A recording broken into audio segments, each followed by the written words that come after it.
Buenas tardes, ¿qué tal estáis? Bueno, bienvenidos a Rincón Mágico, una semana más, de nuevo lunes. Y vamos a esperar unos momentitos a que Carolina se conecte desde un lugar muy especial. Sé que le hace mucha ilusión conectarse desde allí. Y bueno, os lo pusimos en la publicación de Rincón Mágico. Hola, Carol. A ver. Y es desde este sitio especial en el que se encuentra Carolina hoy que ¡Ah! vamos a tener nuestro rincón. ¡Hola!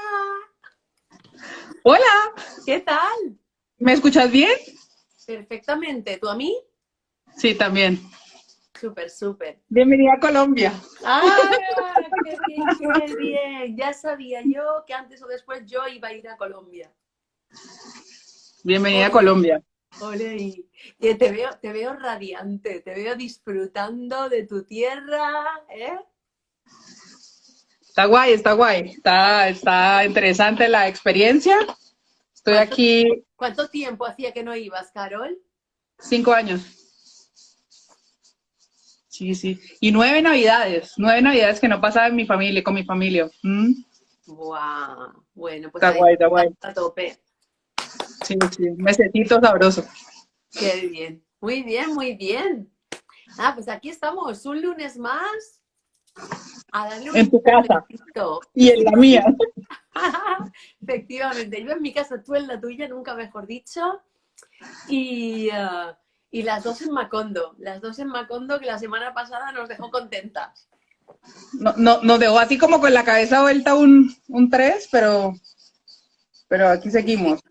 La verdad Voy es a que hemos llegado a un punto, estaba mirando a ver si tenemos la lectura sobre el 40%, pero la verdad es que cada vez hay cosas diferentes, ¿no?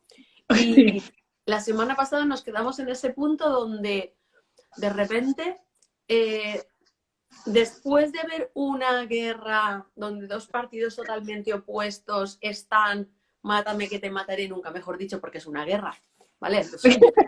Y claro, porque no pueden pensar igual, ¿no? No pueden pensar igual, no tienen que pensar diferente y tienen que hacerse la puñeta y todo lo que... Bueno, pues al final resulta que tenemos a nuestro prota de ahora, porque como ya falleció José Arcadio Buendía, ¿vale? Pues tenemos a su hijo Aureliano, el general Aureliano Buendía, que resulta que le proponen unas reformas contrarias al pensamiento liberal y de repente va y acepta. Entonces es algo así como que se nos rompen los esquemas de la trayectoria que llevaba ese personaje, ¿verdad? Porque no nos habíamos encontrado personajes como que iban cambiando, que eran volubles, no. Por ahora nos hemos encontrado personajes que son bastante cuadriculados, bastante Sí, cuadriculados. como obtusos, como muy, es una cosa y es una cosa y no hay nadie quien lo saque de ahí, muy cierto. Exacto. Ejemplo de ello, nuestra querida Amaranta, que es la reina del rechazo y que volvió a rechazar por enésima vez a Gerineldo Márquez, que ya le vale, con tantas chicas que hay, se tiene que emperrar en Amaranta. Pero bueno, al final, así que así nos quedamos la semana pasada y vamos a ver esta semana que nos espera. Sí. ¿Tú qué crees, Carlos? ¿Qué nos esperará? No, mira, yo ya aprendí que con este libro no se puede tener expectativas. O sea, no se puede pensar que parará porque es que esto va a variar y yo sigo esperando las mariposas amarillas. Entonces, no, no me atrevo a tener una, una expectativa. Vamos a darnos fluir porque ya hemos comprendido que este libro es para dejarse fluir, no hay otra manera de irse con él. Si no se vuelve muy complejo, creo yo. Totalmente, totalmente. Muy bien, pues entonces, ¿arrancamos? Sí, su merced. Muy bien. Bueno, pues si no recuerdo mal, la marca la tengo cuando firma la declaración Arcadio, Aureliano, ¿vale? Y dice, señores, ahí tienen sus papeles, que les aprovechen, Se los ¿vale? hacen a los sanitarios, exacto. Exacto. 2 días después, el coronel Gerineldo Márquez, acusado de alta traición, fue condenado a muerte. Derrumbado en su hamaca, el coronel Aureliano Buendía fue insensible a las súplicas de clemencia. La víspera de la ejecución, desobedeciendo la orden de no molestarlo, Úrsula lo visitó en el dormitorio. Cerrada de negro, investida de una rara solemnidad, permaneció de pie los 3 minutos de la entrevista. Sé que fusilarás a Gerineldo, dijo serenamente, y no puedo hacer nada para impedirlo. Pero una cosa te advierto. Tan pronto como vea el cadáver, te juro por los huesos de mi padre y mi madre, por la memoria de José Arcadio Buendía, te lo juro ante Dios, que te he de sacar de donde te metas y te mataré con mis propias manos. Antes de abandonar el cuarto, sin esperar ninguna réplica, concluyó: es lo mismo que habría hecho si hubieras nacido con cola de puerco. Ojito que esto es la madre al hijo. Aquella noche interminable, mientras el coronel Gerineldo Márquez evocaba sus tardes muertas en el costurero de Amaranta, el coronel Aureliano Buendía rasguñó durante muchas horas, tratando de romperla, la dura cáscara de su soledad. Sus únicos instantes felices, desde la tarde remota en que su padre lo llevó a conocer el hielo, habían transcurrido en el taller de platería, donde se le iba el tiempo armando pescaditos de oro. Había tenido que promover 32 guerras y había tenido que violar todos sus pactos con la muerte y revolcarse como un cerdo en el muladar de la gloria para descubrir, con casi 40 años de retraso, los privilegios de la simplicidad. Al amanecer, estragado por la tormentosa vigilia, apareció en el cuarto del cepo 1 hora antes de la ejecución. «Terminó la farsa, compadre», le dijo al coronel Gerineldo Márquez. «Vámonos de aquí, antes de que acaben de fusilarte los mosquitos». El coronel Gerineldo Márquez no pudo reprimir el desprecio que le inspiraba aquella actitud. «No, Aureliano», replicó. «Vale más estar muerto que verte convertido en un chafarote». «No me verás», dijo el coronel Aureliano Buendía. «Ponte los zapatos y ayúdeme a terminar con esta guerra de mierda». Al decirlo, no imaginaba que era más fácil empezar una guerra que terminarla. Necesitó casi 1 año de rigor sanguinario para forzar al gobierno a proponer condiciones de paz favorables a los rebeldes, y otro año para persuadir a sus partidarios de la conveniencia de aceptarlas. Llegó a inconcebibles extremos de crueldad para sofocar las rebeliones de sus propios oficiales, que se resistían a feriar la victoria, y terminó apoyándose en fuerzas enemigas para acabar de someterlos. Nunca fue mejor guerrero que entonces. La certidumbre de que por fin peleaba por su propia liberación y no por ideales abstractos, por consignas que los políticos podían voltear al derecho y al revés, según las circunstancias, le infundió un entusiasmo enardecido. El coronel Gerineldo Márquez, que luchó por el fracaso con tanta convicción y tanta lealtad como antes había luchado por el triunfo, le reprochaba su temeridad inútil. «No te preocupes», sonreía él. «Morirse es mucho más difícil de lo que uno cree». En su caso era verdad. La seguridad de que su día estaba señalado lo invistió de una inmunidad misteriosa, una inmortalidad a término fijo que lo hizo invulnerable a los riesgos de la guerra y le permitió finalmente conquistar una derrota que era mucho más difícil, mucho más sangrienta y costosa que la victoria. En casi 20 años de guerra, el coronel Aureliano Buendía había estado muchas veces en la casa, pero el estado de urgencia en que llegaba siempre, el aparato militar que lo acompañaba a todas partes, el aura de leyenda que doraba su presencia y a la cual no fue insensible ni la propia Úrsula, terminaron por convertirlo en un extraño.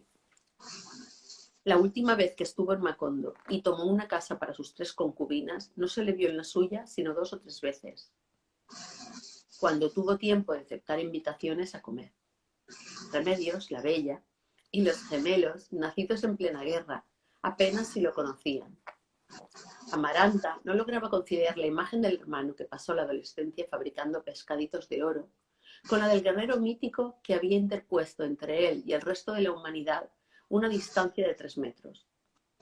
Pero cuando se conoció la proximidad del armisticio y se pensó que él regresaba otra vez convertido en un ser humano, rescatado por fin para el corazón de los suyos, Los afectos los afectos familiares, aletargados por tanto tiempo, renacieron con más fuerza que nunca. Al fin, dijo Úrsula, ¿tendremos otra vez un hombre en la casa? Amaranta fue la primera en sospechar que lo habían perdido para siempre. Una semana antes del armisticio, cuando él entró en la casa sin escolta, precedido por 2 ordenanzas descalzos que depositaron en el corredor los aperos de la mula y el baúl de los versos, único saldo de su antiguo equipaje imperial, ella lo vio pasar frente al costurero y lo llamó. El coronel Aureliano Buendía pareció tener dificultad para reconocerla.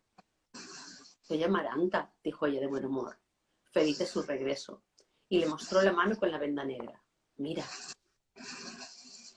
El coronel Aureliano Buendía le hizo la misma sonrisa de la primera vez en que la vio con la venda, la remota mañana en que volvió a Macondo sentenciado a muerte. ¡Qué horror!, dijo. ¿Cómo se pasa el tiempo? El ejército regular tuvo que proteger la casa. Llegó vejado, escupido, acusado de haber recrudecido la guerra solo para venderla más cara. Temblaba de fiebre y de frío, y tenía otra vez las axilas empedradas de golondrinos. 6 meses antes, cuando oyó hablar del armisticio, Úrsula había abierto y barrido la alcoba nupcial y había quemado mirra en los rincones, pensando que él regresaría dispuesto a envejecer despacio entre las enmohecidas muñecas de Remedios. Pero en realidad, en los 2 últimos años, él le había pagado sus cuotas finales a la vida, inclusive las del envejecimiento. Al pasar frente al taller de platería, que Úrsula había preparado con especial diligencia, ni siquiera advirtió que las llaves estaban puestas en el candado. No percibió los minúsculos y desgarradores destrozos que el tiempo había hecho en la casa, y que después de una ausencia tan prolongada, habrían parecido un desastre a cualquier hombre que conservara vivos sus recuerdos. No le dolieron las peladuras de cal en las paredes, ni los sucios algodones de telaraña en los rincones, ni el polvo de las begonias, ni las nervaduras del comején en las vigas, ni el musgo de los quicios, ni ninguna de las trampas insidiosas que le tendía la nostalgia. Se sentó en el corredor, envuelto en la manta y sin quitarse las botas, como esperando apenas que escampara, y permaneció toda la tarde viendo llover sobre las begonias. Úrsula comprendió entonces que no lo tendría en la casa por mucho tiempo. Si no es la guerra, pensó, solo puede ser la muerte. Fue una suposición tan nítida, tan convincente, que la identificó como un presagio. Esta noche, en la cena, el supuesto Aureliano II desmigajó el pan con la mano derecha y tomó la sopa con la izquierda. Su hermano gemelo, el supuesto José Arcadio II, desmigajó el pan con la mano izquierda y tomó la sopa con la derecha. Era tan precisa la coordinación de sus movimientos que no parecían 2 hermanos sentados el uno frente al otro, sino un artificio de espejos. El espectáculo que los gemelos habían concebido desde que tuvieron conciencia de ser iguales fue repetido en honor del recién llegado.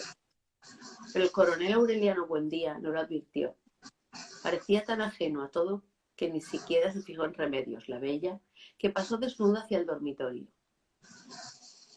Úrsula fue la única que se atrevió a perturbar su abstracción. «¿Te has de irte otra vez?», le dijo a mitad de la cena. «Por lo menos trata de recordar cómo éramos esta noche». Entonces el coronel Aureliano Buendía se dio cuenta sin asombro que Úrsula era el único ser humano que había logrado desentrañar su miseria. Y por primera vez en muchos años se atrevió a mirarla a la cara. Tenía la piel cuarteada, los dientes carcomidos, el cabello marchito sin color y la mirada atónita.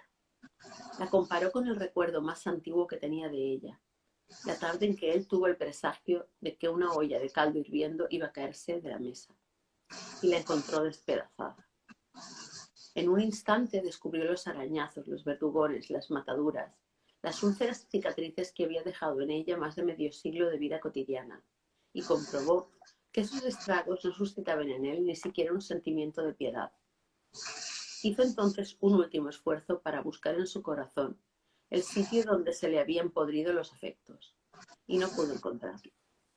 En otra época, al menos experimentaba un confuso sentimiento de vergüenza, cuando sorprendía en su propia piel el olor de Úrsula.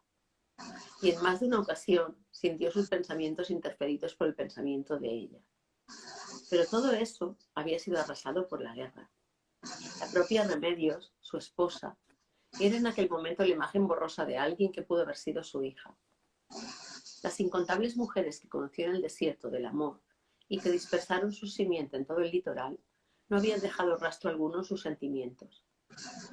La mayoría de ellas entraban en el cuarto en la oscuridad y se iban antes del alba. Y al día siguiente eran apenas un poco de tedio en la memoria corporal. El único efecto que prevalecía contra el tiempo y la guerra fue el que sintió por su hermano José Arcadio, cuando ambos eran niños, y no estaba fundado en el amor, sino en la complicidad. Perdone, se excusó ante la petición de Úrsula. Es que esta guerra ha acabado con todo. En los días siguientes se ocupó de destruir todo rastro de su paso por el mundo. Simplificó el taller de platería hasta solo dejar los objetos impersonales. Regaló sus ropas a las ordenanzas y enterró sus armas en el patio con el mismo sentido de penitencia con que su padre enterró la lanza que dio muerte a Prudencio Aguilar. Solo conservó una pistola y con una sola bala. Úrsula no intervino. La única vez que lo disuadió fue cuando él estaba a punto de destruir el daguerrotipo de Remedios que se conservaba en la sala, alumbrado por una lámpara eterna. Ese retrato dejó de pertenecerte hace mucho tiempo, le dijo. Es una reliquia de familia. La víspera del armisticio, cuando ya no quedaba en la casa un solo objeto que permitiera recordarlo, llevó a la panadería el baúl con los versos en el momento en que Santa Sofía de la Piedad se preparaba para encender el horno. Préndalo con esto, le dijo él, entregándole el primer rollo de papeles amarillentos. Arde mejor porque son cosas viejas. Santa Sofía de la Piedad, la silenciosa, la condescendiente, la que nunca contrarió ni a sus propios hijos, tuvo la impresión de que aquel era un acto prohibido. Son papeles importantes, dijo. Nada de eso, dijo el coronel. Son cosas que se escriben para uno mismo. Entonces, dijo ella, quémelos usted mismo, coronel. No solo lo hizo, sino que despedazó el baúl con una hachuela y echó las astillas al fuego. Horas antes, Pilar Ternera había estado a visitarlo. Después de tantos años de no verla, el coronel Aureliano Buendía se asombró de cuánto había envejecido y engordado, y de cuánto había perdido el esplendor de su risa, pero se asombró también de la profundidad que había logrado en la lectura de las barajas. Cuídate la boca, le dijo ella, y él se preguntó si la otra vez que se lo dijo, en el apogeo de la gloria, no había sido una visión sorprendentemente anticipada de su destino. Poco después, cuando su médico personal acabó de extirparle los golondrinos, él le preguntó, sin demostrar un interés particular, cuál era el sitio exacto del corazón. El médico lo auscultó y le pintó luego un círculo en el pecho con un algodón sucio de yodo. El martes del armisticio amaneció tibio y lluvioso. El coronel Aureliano Buendía apareció en la cocina antes de las 5 y tomó su habitual café sin azúcar. Un día como este viniste al mundo, le dijo Úrsula. Todos se asustaron con tus ojos abiertos. Él no le puso atención porque estaba pendiente de los aprestos de tropa, los toques de corneta y las voces de mando que estropeaban el alba. Aunque después de tantos años de guerra debían parecerle familiares, esta vez experimentó el mismo desaliento en las rodillas y el mismo cabrilleo de la piel que había experimentado en su juventud en presencia de una mujer desnuda. Pensó confusamente, al fin capturado en una trampa de la nostalgia, que tal vez si se hubiera casado con ella, hubiera sido un hombre sin guerra y sin gloria, un artesano sin nombre, un animal feliz. Ese estremecimiento tardío, que no figuraba en sus previsiones, le amargó el desayuno. A las 7 de la mañana, cuando el coronel Reinaldo Márquez fue a buscarlo en compañía de un grupo de oficiales rebeldes, lo encontró más taciturno que nunca, más pensativo y solitario. Úrsula trató de echarle sobre los hombros una manta nueva. ¿Qué va a pensar el gobierno?, le dijo. Se imaginarán que te has rendido porque ya no tenías ni con qué comprar una manta. pero él no la aceptó. Ya en la puerta, viendo que seguía la lluvia, se dejó poner un viejo sombrero de fieltro de José Arcadio Buendía. Aureliano, le dijo entonces Úrsula, prométeme que si te encuentras por ahí con la mala hora, pensarás en tu madre.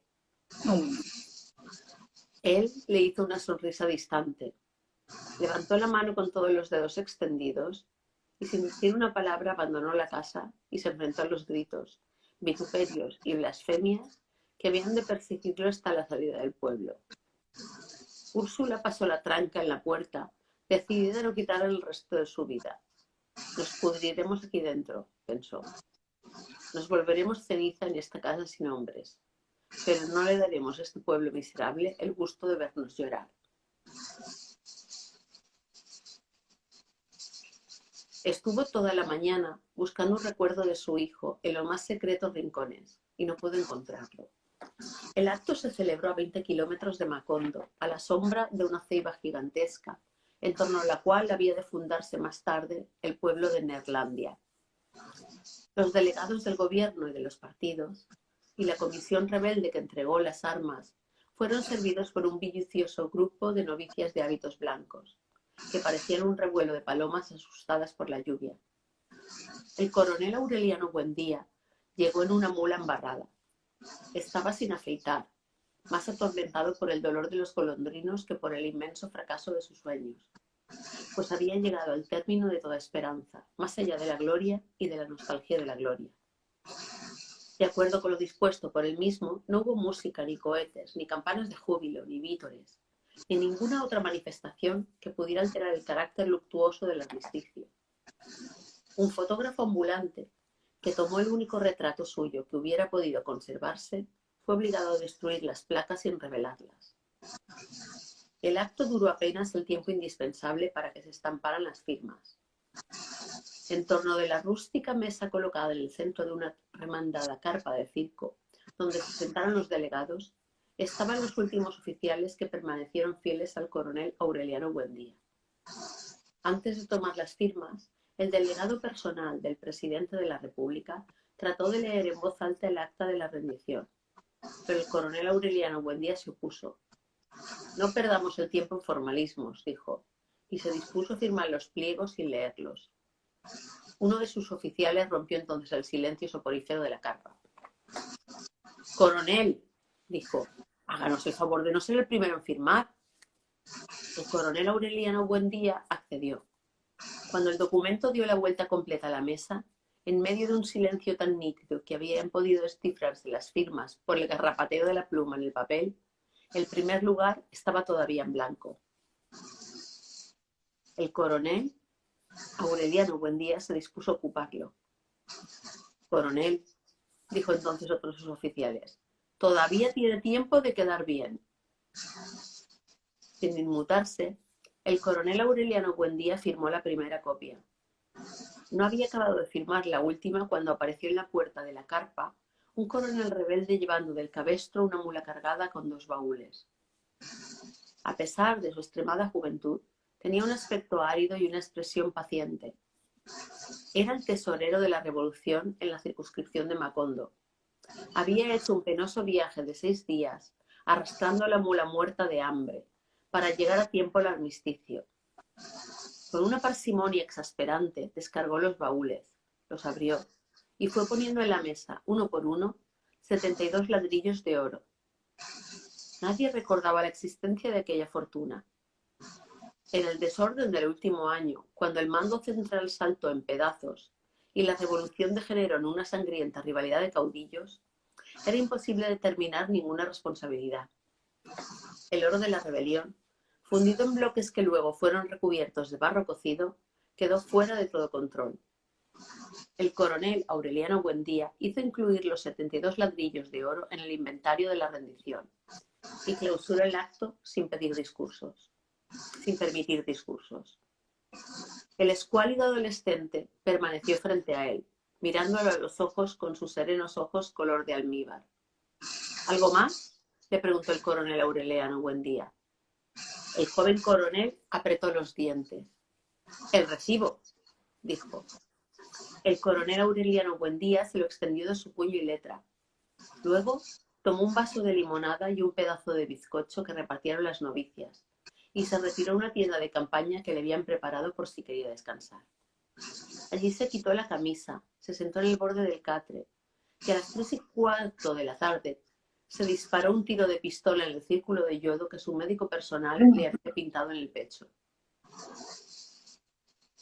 A esa hora, en Macondo, Úrsula destapó la olla de la leche en el fogón, extrañada de que se demorara tanto para hervir, y la encontró llena de gusanos. ¡Han matado a Aureliano!, exclamó. ¿Ha matado? No, se ha matado él. Se mató. Se mató. Y parecía inmortal, tela. Miró hacia el patio, obedeciendo a una costumbre de su soledad, y entonces vio a José Arcadio Buendía empapado, triste de lluvia y mucho más viejo que cuando murió. Lo han matado a traición, precisó Úrsula, y nadie le hizo la caridad de cerrarle los ojos. Al anochecer, vio a través de las lágrimas los raudos y luminosos discos anaranjados que cruzaron el cielo como una exhalación, y pensó que eran una señal de la muerte. Estaba todavía bajo el castaño, sollozando en las rodillas de su esposo, cuando llevaron al coronel Aureliano Buendía envuelto en la manta cartonada en sangre seca y con los ojos abiertos de rabia. Estaba fuera de peligro. El proyectil siguió una trayectoria tan limpia que el médico le metió por el pecho y le sacó por la espalda un cordón empapado de yodo. «Esta es mi obra maestra», le dijo satisfecho. Era el único punto por donde podía pasar una bala sin lastimar ningún centro vital. Entonces no se ha matado. Lo ha intentado, pero no lo ha conseguido. El coronel Aureliano Buendía se vio rodeado de novicias misericordiosas que entonaban salmos desesperados por el eterno descanso de su alma, y entonces se arrepintió de no haberse dado el tiro en el paladar como lo tenía previsto, solo por burlar el pronóstico de Pilar Ternera. Si todavía me quedara autoridad, le dijo al doctor, lo haría fusilar sin fórmula de juicio, no por salvarme la vida, sino por hacerme quedar en ridículo. El fracaso de la muerte le devolvió en pocas horas el prestigio perdido. Los mismos que inventaron la patraña de que había vendido la guerra por un aposento cuyas paredes estaban construidas con ladrillos de oro, definieron la tentativa de suicidio como un acto de honor y lo proclamaron mártir. Luego, cuando rechazó la orden del mérito que le otorgó el presidente de la República, hasta sus más encarnizados rivales desfilaron por su cuarto pidiéndole que desconociera los términos del armisticio y promoviera una nueva guerra. La casa se llenó de regalos de desagravio. Tardíamente impresionado por el respaldo masivo de sus antiguos compañeros de armas, el coronel Aureliano Buendía no descartó la posibilidad de complacerlos. Al contrario, en cierto momento pareció tan entusiasmado con la idea de una nueva guerra que el coronel Gerineldo Márquez pensó que solo esperaba un pretexto para proclamarla. El pretexto se le ofreció, efectivamente, cuando el presidente de la República se negó a asignar las pensiones de guerra a los antiguos combatientes, liberales o conservadores, mientras cada expediente no fuera revisado por una comisión especial y la ley de asignaciones aprobada por el Congreso. «Esto es un atropello», tronó el coronel Aureliano Buendía. «Se morirán de viejos esperando el correo». Abandonó por primera vez el mecedor que Úrsula compró para la convalecencia y, dando vueltas en la alcoba, dictó un mensaje terminante para el presidente de la República. En ese telegrama, que nunca fue publicado, denunciaba la primera violación del Tratado de Neerlandia y amenazaba con proclamar la guerra a muerte si la asignación de las pensiones no era resuelta en el término de 15 días. Era tan justa su actitud que permitía esperar inclusive la adhesión de los antiguos combatientes conservadores. Pero la única respuesta del gobierno fue el refuerzo de la Guardia Militar, que se había puesto en la puerta de la casa con el pretexto de protegerle, y la prohibición de toda clase de visitas. Medidas similares se adoptaron en todo el país con otros caudillos de cuidado. Fue una operación tan tan oportuna, drástica y eficaz, que 2 meses después del armisticio, cuando el coronel Aureliano Buendía fue dado de alta, sus instigadores más decididos estaban muertos o expatriados, o habían sido asimilados para siempre por la administración pública. El coronel Aureliano Buendía abandonó el cuarto en diciembre y le bastó con echar una mirada al corredor para no volver a pensar en la guerra. Con una vitalidad que parecía imposible a sus años, Úrsula había vuelto a rejuvenecer la casa. Ahora van a ver quién soy yo, dijo cuando supo que su hijo viviría. No habrá una casa mejor ni más abierta a todo el mundo que esta casa de locos. La hizo lavar y pintar, cambió los muebles, restauró el jardín y sembró flores nuevas. Y abrió puertas y ventanas para que entrara hasta los dormitorios la deslumbrante claridad del verano. Decretó el término de los numerosos lutos superpuestos y ella misma cambió los viejos trajes rigurosos por ropas juveniles. La música de la pianola volvió a alegrar la casa. Al oírla, Amaranta se acordó de Pietro Crespi, de su gardenia crepuscular y su olor de lavanda. Y en el fondo de su marchito corazón floreció un rencor limpio, purificado por el tiempo. Una tarde que trataba de poner orden en la sala, Úrsula pidió ayuda a los soldados que custodiaban la casa. El joven comandante de la guardia les concedió el permiso. Poco a poco, Úrsula les fue asignando nuevas tareas. Los invitaba a comer, les regalaba ropas y zapatos y les enseñaba a leer y escribir. Cuando el gobierno suspendió la vigilancia, uno de ellos se quedó viviendo en la casa y estuvo a su servicio por muchos años. El día de Año Nuevo, enloquecido por los desaires de Remedios la Bella, el joven comandante de la guardia amaneció muerto de amor junto a su ventana. Aquí siempre muere alguien, ¿eh? Yo no sé qué pasa. Como que se salva una vez él y mueren dos. O muere una persona porque sí. Sí, es una cosa grandiosa. Y además es que yo ya lo daba por muerto y resulta que cuando lo examina el doctor, o sea, atraviesa la bala su pecho y sale por la espalda por el único punto en el que podía entrar y salir sin tocar ningún órgano vital. Es que también le ha, no sé, tiene una flor en el culo, como solemos decir por aquí. Sí, tal cual, pero bueno, es lo que hay, es lo que hay. Y por un momento parecía, cuando Úrsula pensaba que lo habían matado, estaba bajo el castaño en el regazo de su marido. De su esposo, y yo, pero ya murió. Sí, pero nos imaginamos, bueno, que al igual que estaba aquel que mató con la lanza, ¿vale? El Teófilo aquel, igual que le veía a José Arcadio Buendía, pues ahora Úrsula ve a su marido. No lo sabemos, es una suposición. Sí. Pero tampoco entendí, o sea, yo estoy buscando al marido, pero el marido ya murió. Pero con lo cual aquí la posibilidad de visionar al muerto, pues está. En Macondo sí. De los que estén ahí leyendo, que estén entendiendo lo que estamos leyendo, nos pueden contar esas confusiones que tenemos de dónde salió el esposo de Úrsula, si ya está muerto. Exacto, pero bueno, la verdad es que como siempre, a su Vamos bola. tumbando muertos. Vamos marcando, check, otro muerto más. Exacto. Muy bien. Y este no tenía ni nombre, este último no tenía ni nombre. Sí, no, uno hay un militante, ya está, nadie es reconocible. Exacto. ¿Te apetece continuar, Carol? Sí, voy. ¿Me escuchas bien, no? Sí. Bueno. Años después, en su lecho de agonía, Aureliano II había de recordar la lluviosa tarde de junio en que entró en el dormitorio a conocer a su primer hijo. Aunque era lánguido y llorón, sin ningún rasgo de un buen día, no tuvo que pensar 2 veces para ponerle nombre. Se llamará José Arcadio, dijo. Fernanda del Carpio, la hermosa mujer con quien se había casado el año anterior, estuvo de acuerdo. En cambio, Úrsula no pudo ocultar un vago sentimiento de zozobra. En la larga historia de la familia, la tenaz repetición de los nombres le había permitido sacar conclusiones que le parecían terminantes.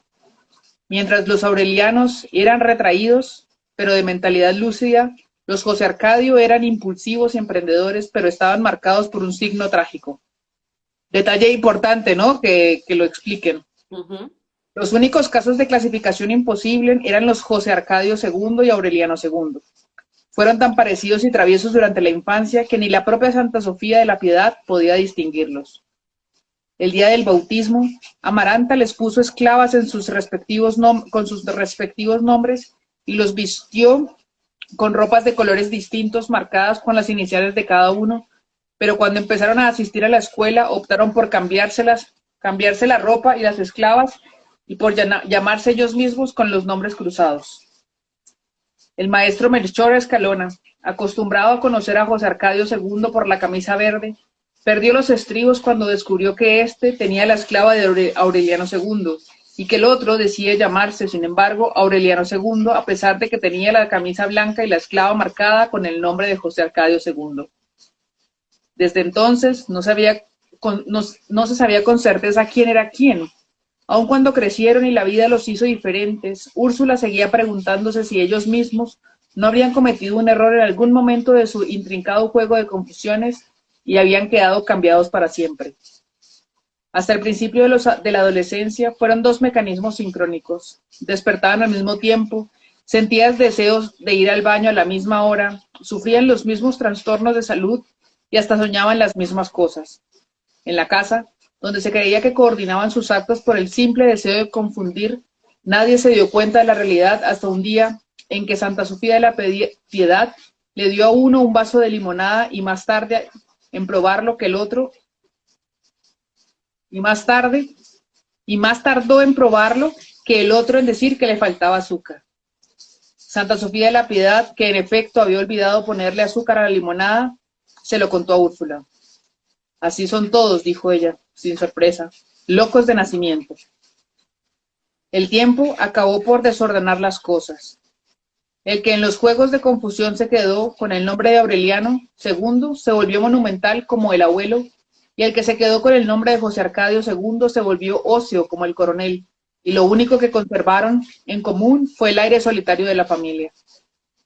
Tal vez fue ese entrecruzamiento de estaturas, nombres y caracteres lo que hizo sospechar a Úrsula que estaban barajados desde la infancia. La diferencia decisiva se reveló en plena guerra cuando José Arcadio II le pidió al coronel Generaldo Márquez que lo llevara a ver los fusilamientos. Contra el parecer de Úrsula, sus deseos fueron satisfechos. Aureliano II, en cambio, se estremeció ante la sola idea de presenciar una ejecución. Prefería la casa. A los 12 años le preguntó a Úrsula qué había en el cuarto clausurado. Papeles, contestó ella. Son los libros de Melquíades y las cosas raras que escribía en sus últimos años. La respuesta, en vez de tranquilizarlo, aumentó su curiosidad. Insistió tanto, prometió con tanto ahínco no maltratar las cosas, que Úrsula le dio las llaves.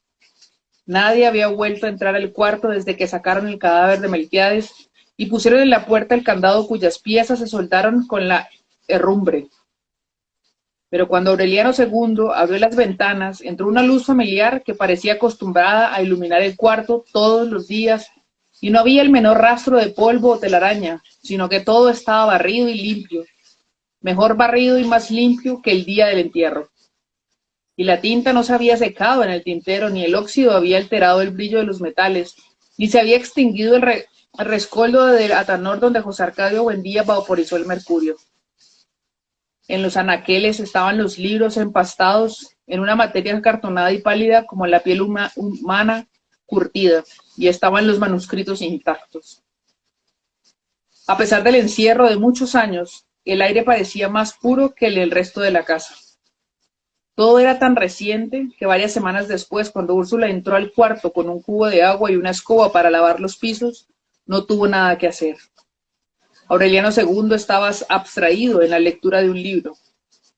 Aunque carecía de pastas y el título no aparecía por ninguna parte, el niño gozaba con la historia de una mujer que se sentaba a la mesa y solo comía granos de arroz que prendía con alfileres, y con la historia del pescador que le pidió prestado a su vecino un plomo para su red, y el pescado con que lo recompensó más tarde tenía un diamante en el estómago, y con la lámpara que satisfacía los deseos y las alfombras que volaban.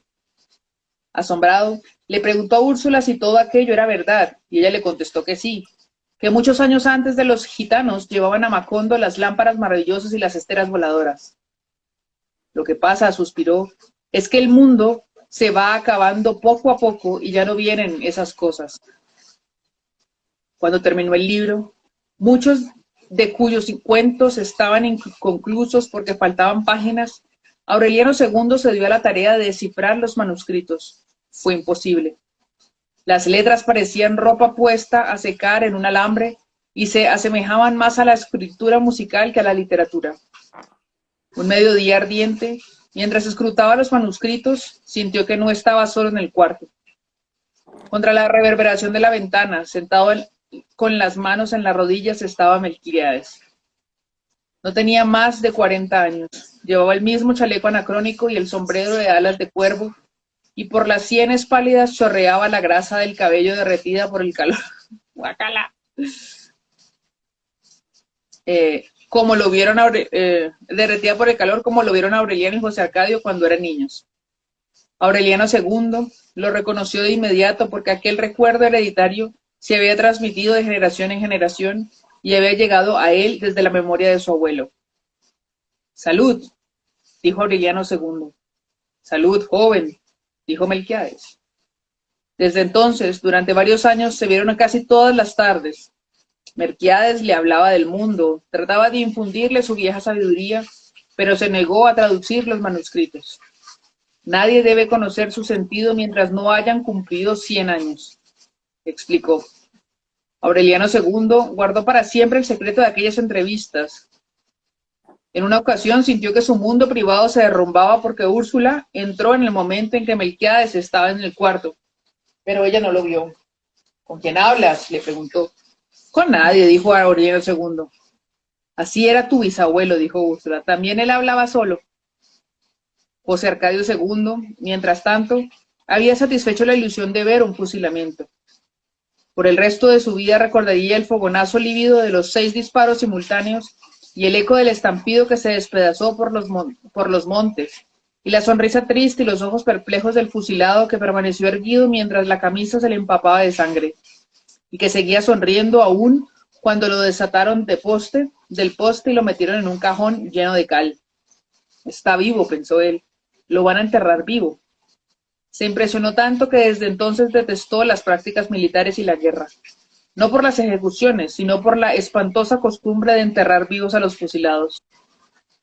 Nadie supo entonces en qué momento empezó a tocar las campanas en la torre y a ayudarle a misa al padre Antonio Isabel, sucesor del cachorro, y a cuidar gallos de pelea en el patio de la casa cural. Cuando el coronel Farineldo Márquez se enteró, lo reprendió duramente por estar aprendiendo oficios oficios repudiados por los liberales. La cuestión, contestó él, es que a mí me parece que he salido conservador. Lo creía como si fuera una determinación de la fatalidad. El coronel Farineldo Márquez, escandalizado, se lo contó a Úrsula. Mejor, aprobó ella. Ojalá se meta de cura para que Dios entre por fin a esta casa. Muy pronto se supo que el padre Antonio Isabel lo estaba preparando para la primera comunión. Le enseñaba el catecismo mientras le afeitaba el pescuezo a los gallos. Le explicaba los ejemplos simples mientras ponía en sus nidos a las gallinas cluecas. ¿Cómo se le ocurrió a Dios en el segundo día de la creación que los pollos se formaran dentro del huevo? Desde entonces manifestaba el párroco los primeros síntomas del delirio senil que lo llevó a decir, años más tarde, que probablemente el diablo había ganado la rebelión contra Dios y que era aquel quien estaba sentado en el trono celeste sin revelar su verdadera identidad para atrapar a los incautos. Fogueado por la intrepidez de su preceptor, José Arcadio II llegó a pocos meses a ser tan ducho en martingalas teológicas para confundir al demonio como diestro en las trampas de la gallera. Amaranta le hizo un traje de lino con cuello y corbata, le compró un par de zapatos blancos, grabó su nombre con letras doradas en el lazo del cirio. 2 noches antes de la primera comunión, el padre Antonio Isabel se encerró con él en la sacristía para confesarlo. con la ayuda de un diccionario de pecados. Fue una lista tan larga que el anciano párroco, acostumbrado a acostarse a las 6, se quedó dormido en el sillón antes de terminar. El interrogatorio fue para José Arcadio II una revelación. No le sorprendió que el padre le preguntara si había hecho cosas malas con mujer, y contestó honradamente que no, pero se desconcertó con la pregunta de si había hecho con animales. El primer viernes de mayo comulgó, torturado por la curiosidad.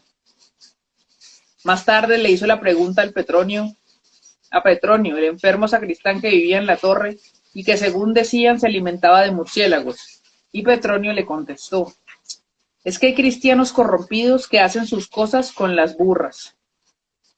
José Arcadio II siguió demostrando tanta curiosidad, pidió tantas explicaciones que Petronio perdió la paciencia. Yo voy los martes en la noche, confesó. Si prometes no decírselo a nadie, el otro martes te llevo.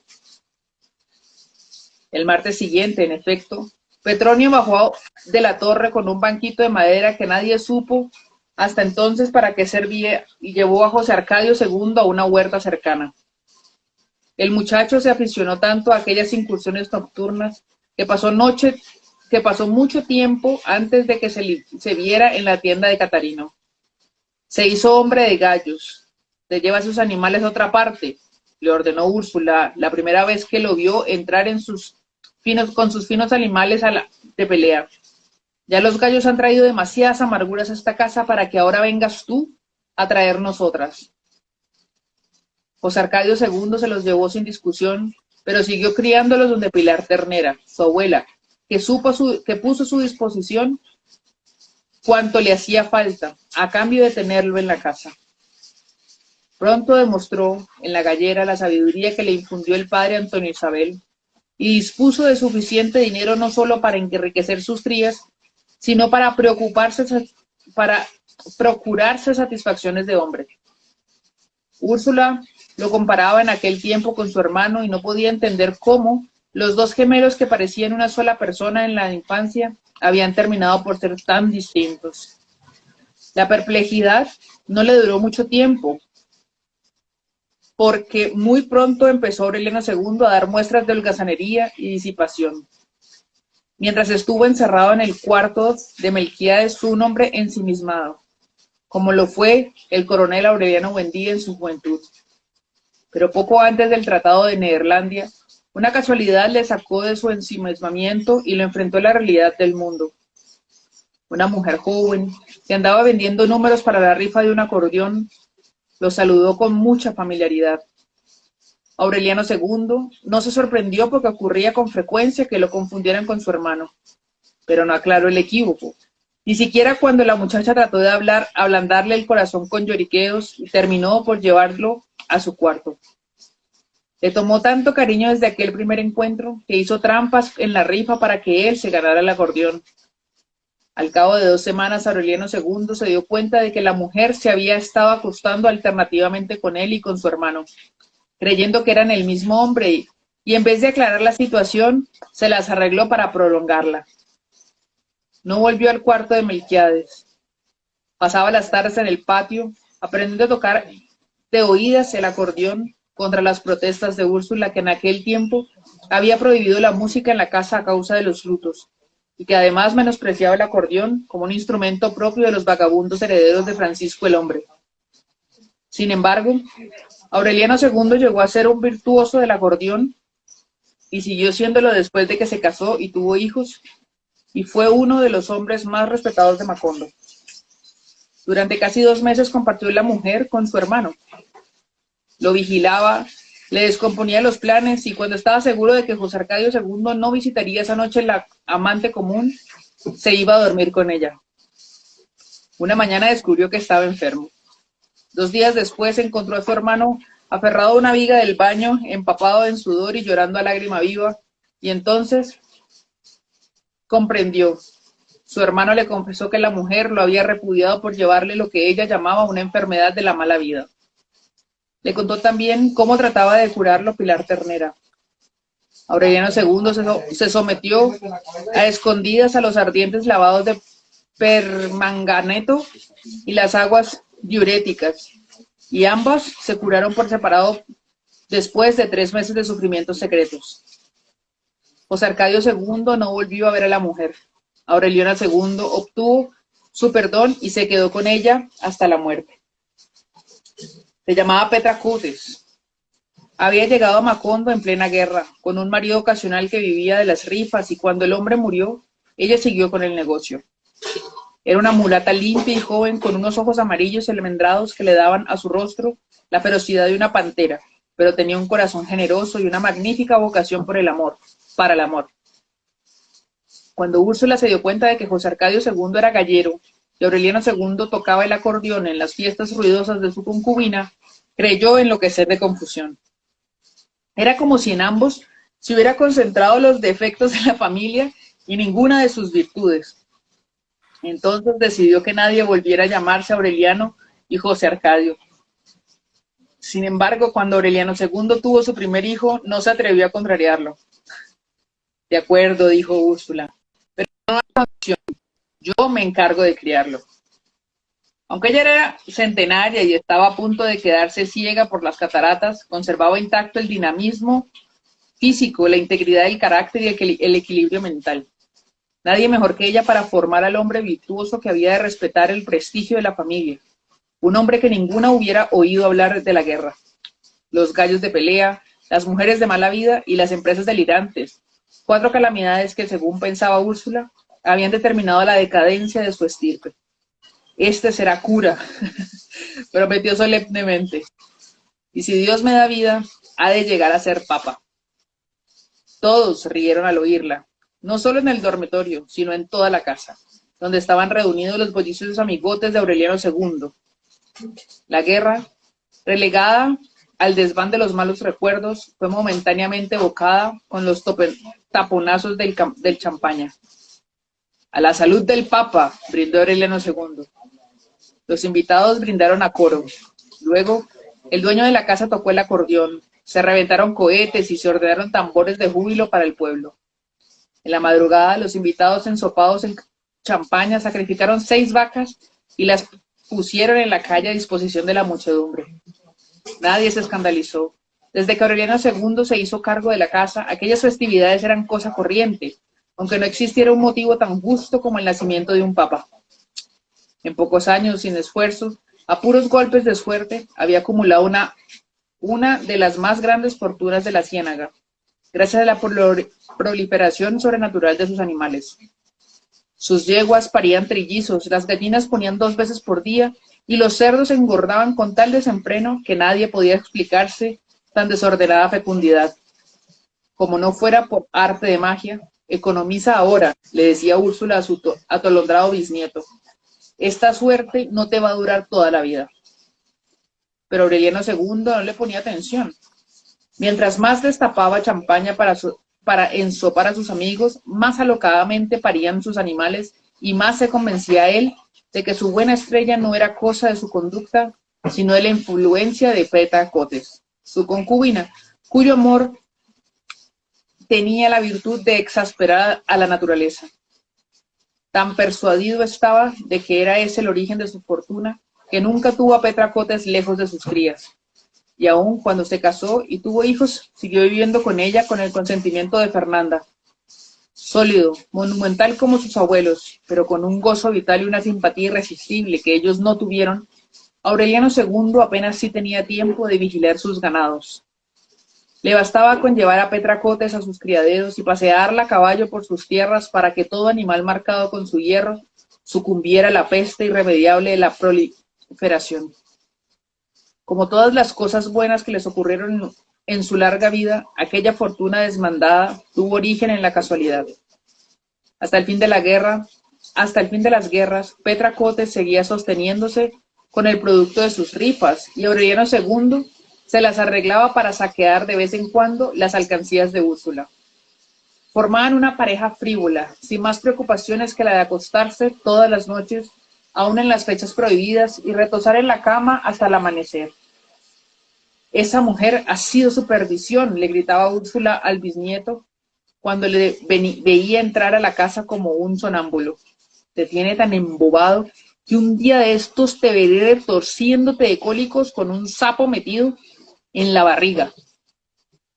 José Arcadio II, que demoró mucho tiempo para descubrir la suplantación, no lograba entender la pasión de su hermano. Recordaba a Petra Cotes como una mujer convencional, más bien perezosa en la cama y completamente desprovista de recursos para el amor. Sordo al clamor de Úrsula y a las burlas de su hermano, Aureliano II solo pensaba entonces en encontrar un oficio que le permitiera sostener una casa para Petra Cotes y morirse con ella, sobre ella y debajo de ella, en una noche de desafuero febril. Cuando el coronel Aureliano Buendía volvió a abrir el taller, seducido al fin por los encantos pacíficos de la vejez, Aureliano II pensó que sería un buen negocio dedicarse a la fabricación de pescaditos de oro. Pasó muchas horas en el cuartico caluroso viendo cómo las duras láminas de metal, trabajadas por el coronel con la paciencia inconcebible del desengaño, se iban convirtiendo poco a poco en escamas doradas. El oficio le pareció tan laborioso y era tan persistente y apremiante el recuerdo de Petra Cotes que al cabo de 3 semanas desapareció del taller. Fue en esa época que le dio a Petra Cotes por rifar conejos. Se reproducían y se volvían adultos con tanta rapidez que apenas daban tiempo para vender los números de la rifa. Al principio Aureliano II no advirtió las alarmantes proporciones de la proliferación, pero una noche, cuando ya nadie en el pueblo quería oír hablar de las rifas de conejos, sintió un estruendo en la pared del patio. «No te asustes», dijo Petra Cotes, «son los conejos». No pudieron dormir más, atormentados por el tráfago de los animales. Al amanecer, Aureliano II abrió la puerta y vio el patio empedrado de conejos azules en el resplandor del alba. Petra Cotes, muerta de risa, no resistió la tentación de hacerle una broma. «Estos son los que nacieron anoche», dijo. «¡Qué horror!», dijo él. «¿Por qué no pruebas con vacas?». ¡Ah! Dios mío. ¿Le voy? ¿Sigo? Sí, sí. Pocos días después, tratando de desahogar su patio, Petra Cotes cambió los conejos por una vaca que 2 meses más tarde parió trillizos. Así empezaron las cosas, de la noche a la mañana. Aureliano II se hizo dueño de tierras y ganados, y apenas si tenía tiempo de ensanchar las caballerizas y posilgas desbordadas. Era una prosperidad de delirio que a él mismo le causaba risa y no podía menos que asumir actitudes extravagantes para descargar su buen humor. «¡Apártense, vacas, que la vida es corta!», gritaba.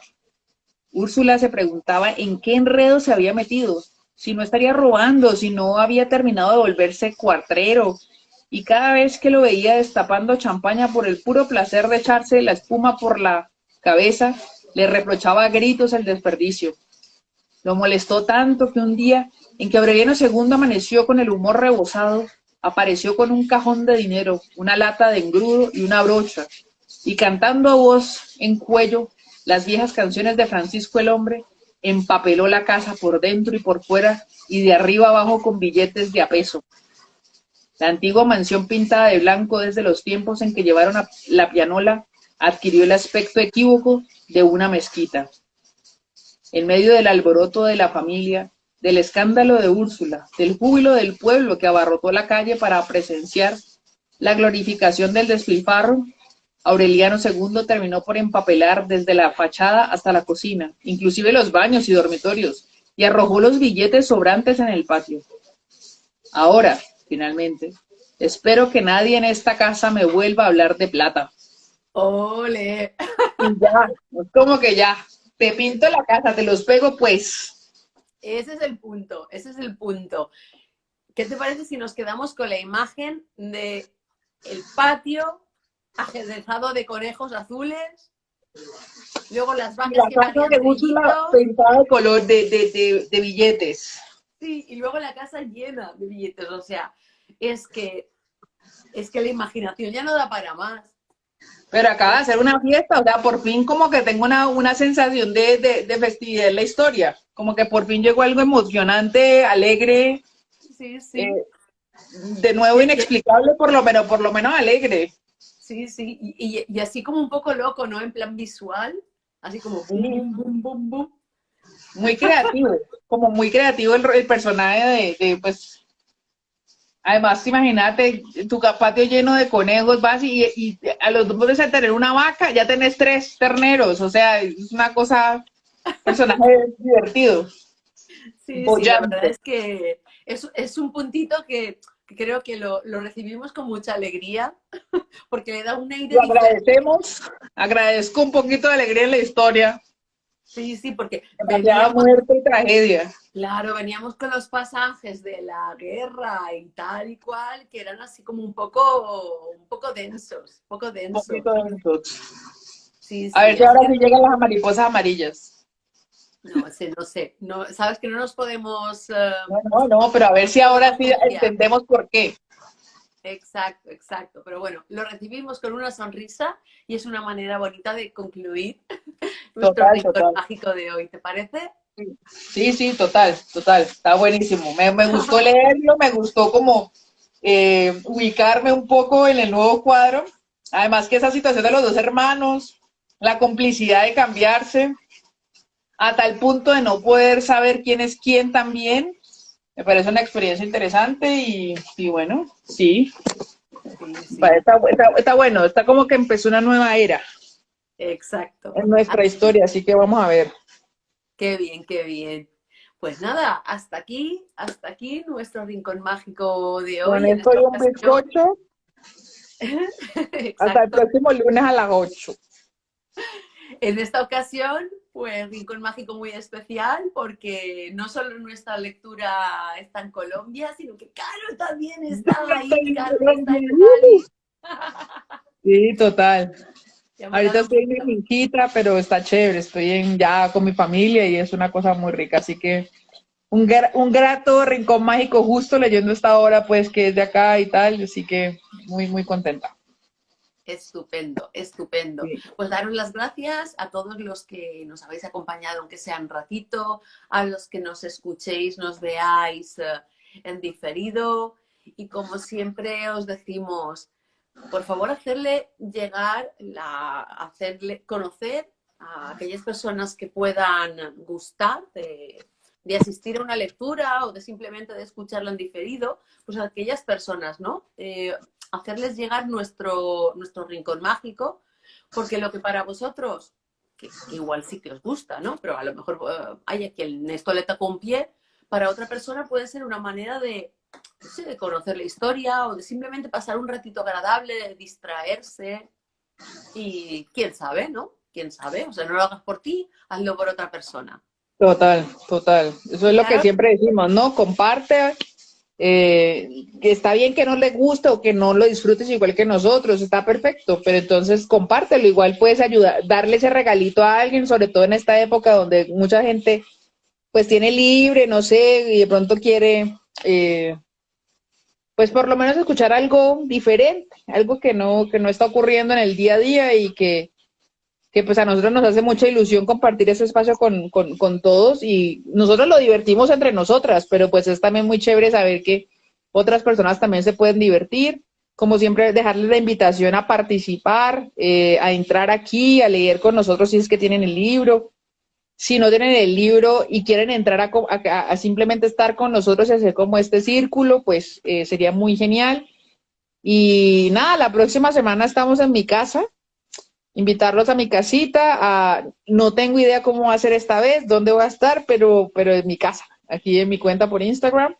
Y, y nada, pues muy contenta de tenerlos acá y de poderles mostrar un poquito por lo menos del sol y luz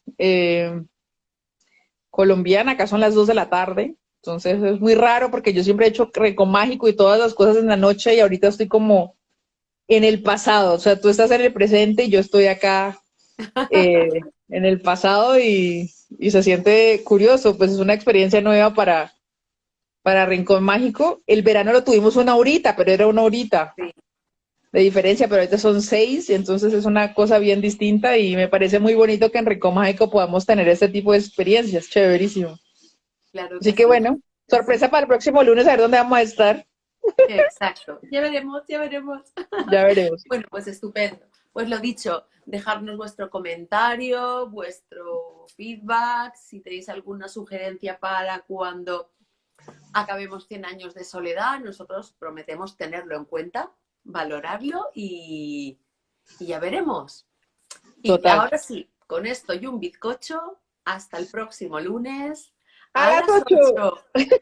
Nos vemos. Un beso, Amparito, me feliz encantó noche. verte. Besos. Chao. Chao, bonita.